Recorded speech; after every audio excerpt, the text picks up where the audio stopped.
নমস্কাৰ আপোনালোক সকলোকে মোৰ ইউটিউবৰ আন এটা ভিডিঅ'লৈ স্বাগতম জনাইছোঁ। আজি ৰমজানৰ প্ৰথম ৰোজা।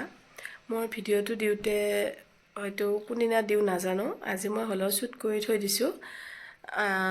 আজি ইফতাৰীত মই কি বনাওঁ কি কৰোঁ আপোনালোকক অলপ দেখাবলৈ চেষ্টা কৰিম। আপোনালোকে ভিডিঅ'টো চাই ভাল পাব বুলি আশা কৰিলোঁ আৰু সম্পূৰ্ণ ভিডিঅ'টো চাব। আৰু মই নতুনকৈ চেনেলটো খুলিছোঁ, সেইকাৰণে আপোনালোকে যদি ভাল পায় ছাবস্ক্ৰাইব কৰিব আৰু এটা লাইক কৰিব, আৰু যদি মোৰ কিবা ভুল হৈছে তেতিয়াহ'লে মোক কমেণ্ট কৰি জনাব। তেতিয়াহ'লে আহকচোন ভিডিঅ'টো আৰম্ভ কৰোঁ। এয়া মই মাংস বনালোঁ, কুকাৰত বনাইছোঁ। মাংস আৰু আলু জোল বনাইছোঁ, যিহেতু মই পোলাও বনাম। এয়া পোলাওৰ কাৰণে পিঁয়াজ সৰু সৰুকৈ কাটিছোঁ। পোলাওটো বহুতে বহুত ধৰণে বনায়, আজি মই এনেকুৱাকৈ বনাম। কুকাৰত মই ৰিফাইন দিলোঁ। ৰিফাইন দিয়াৰ পিছত ইয়াতে মই দুটা দালচেনি দিছোঁ। দালচেনি দিয়াৰ পিছত সৰু সৰুকৈ পিঁয়াজ কাটি সেই পিঁয়াজখিনি গৰম হোৱাৰ পিছত দিলোঁ। পিছত থ'ম। এইখিনি ভালদৰে লৰাই থাকিব লাগিব যাতে পিঁয়াজখিনি ৰঙচুৱা হয়। ৰঙচুৱা হোৱালৈ পিঁয়াজখিনি লাৰিয়ে থাকিব লাগিব। পিঁয়াজখিনি অকণমান সিজিব ধৰিছে আৰু অকণমান লাহেকৈ এইখিনি ৰঙচুৱা হ'বই। ৰঙচুৱা হোৱাৰ পিছত পোলাওৰ কাৰণে, কিন্তু সেনেকৈও বৰ ধুনীয়া হয়। চবৰে পদ্ধতিবোৰ বেলেগ বেলেগ আৰু মোৰো পদ্ধতিবোৰ বেলেগ। মই চাউলটো ভাজি নলওঁ, পিঁয়াজটো ৰঙা হোৱাৰ লগে লগে ৰঙচুৱা হৈছে, আচলতে ৰঙচুৱাও নহয়, অকণমান বাদামী কালাৰৰ নিচিনা ৰংটো আহিলে ইয়াতে মই পানী দি দিওঁ। পানী দি দিলোঁ। পানীখিনি ভালদৰে বইল হোৱাৰ পিছত তাত কিছু পৰিমাণে মই মছলা ব্যৱহাৰ কৰিম। মছলাৰ ভিতৰত আছে আদা নহৰুৰ পেষ্ট।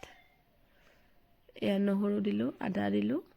এতিয়া দিম অকণমান জালুকৰ গুড়ি আৰু জিৰাৰ গুড়ি। এইখিনি দি মই ভালদৰে পানীখিনি 4 ছেকেণ্ডমানলৈ উতলি দিম। আৰু ইয়াতে আৰু এটা বস্তু দিব পাৰে, আপোনালোকৰ যদি সোৱাদ অনুযায়ী আচলতে নিমখটো দিলে অকণমান ভাল লাগে। পোলাওত অকণমান নিমখীয়া হয়। মই আজি আচলতে বাদাম কিচমিচ এইবোৰ একোৱেই ব্যৱহাৰ কৰা নাই, একদম চিম্পল ধৰণৰ পোলাও বনাম। এয়া পানীখিনি ভালদৰে উতলাৰ পিছত মই ইয়াতে চাউলখিনি ঢালি দিলোঁ। জহা চাউলেৰে পোলাওটো বনাইছোঁ। এইটো নহয় যে অকল জহা চাউলেৰে বনাব পাৰি, আচলতে সৰু যিটো আলৱা চাউল আছে সেইটো চাউলেৰেও বনাব পাৰি, কিন্তু জহা চাউলটো দিলে ইয়াৰ গোন্ধটো আৰু খায়ো ভাল লাগে। আজি যিহেতু প্ৰথম ইফতাৰী, সেইকাৰণে মই ভাবিলোঁ পোলাও বনাওঁ। পোলাওৰ লগত মাংস আলু জোল বনাইছোঁ। মোৰ ল'ৰা তিনিটা ল'ৰাইহে ৰোজা ৰাখিছে। সিহঁতৰ ডিমাণ্ড যাতে আজি পোলাও খাম, সেইকাৰণে মই পোলাও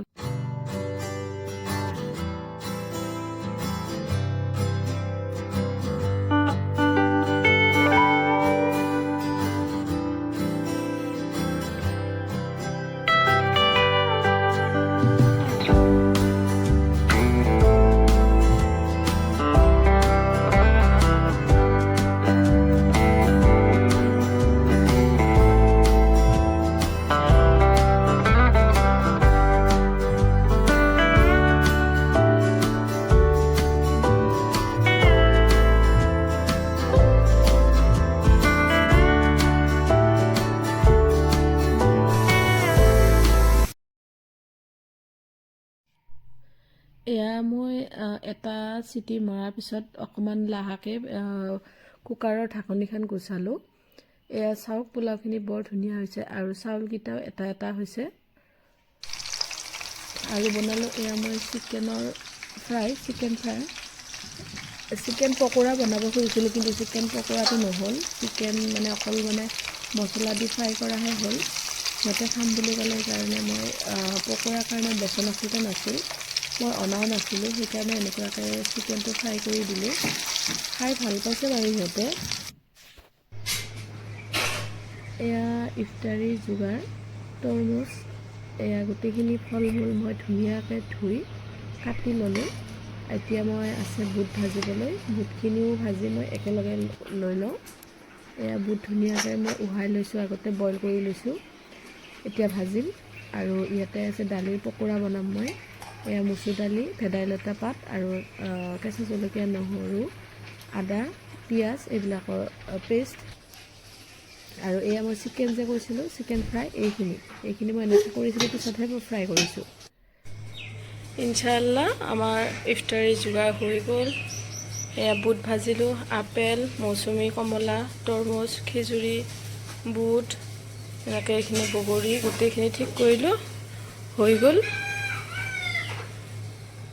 এতিয়া অকল চাৰ্ভ কৰিব বাকী।